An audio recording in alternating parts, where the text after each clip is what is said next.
Magandang araw, Bagong Pilipinas, isang makasaysayan at naglalagablab na araw ng kalayaan. Mula rito sa Smart Araneta Coliseum, saksihan kung paano ipinamalas ng Philippine National Police ang tunay na serbisyong nararamdaman. Hindi lamang sa pagpapanatili ng kapayapaan, kundi maging sa pagbida ng talento at pambansang pagkakaisa sa gitna ng crucial na Game 5 ng PBA Season 50 Finals.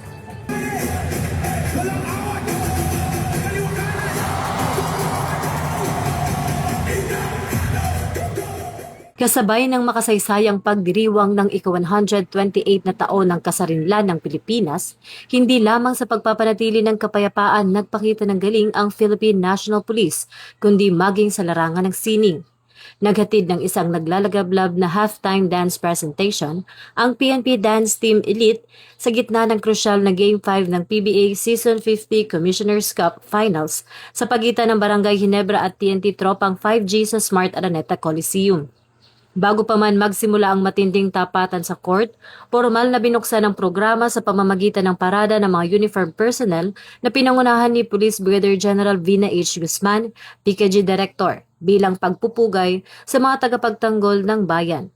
Upang masiguro naman ang kaayusan sa labas at loob ng Big Dome, naging katuwang sa pagpapanatili ng seguridad ang pwersa ng mga tauhan ng Cubao Police Station.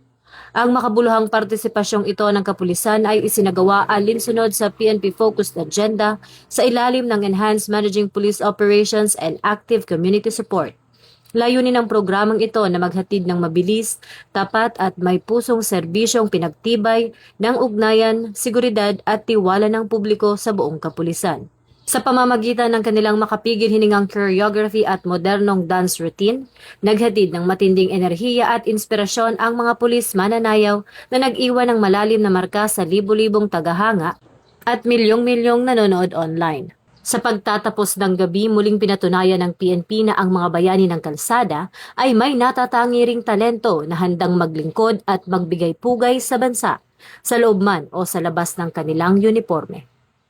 Mula rito sa Smart Araneta Coliseum, ako po si Patrol Woman Sari Bernales. Nagbabalita para sa Police News Network. Bagong PNP para sa Bagong Pilipinas. Serbisyong mabilis, tapat at nararamdaman.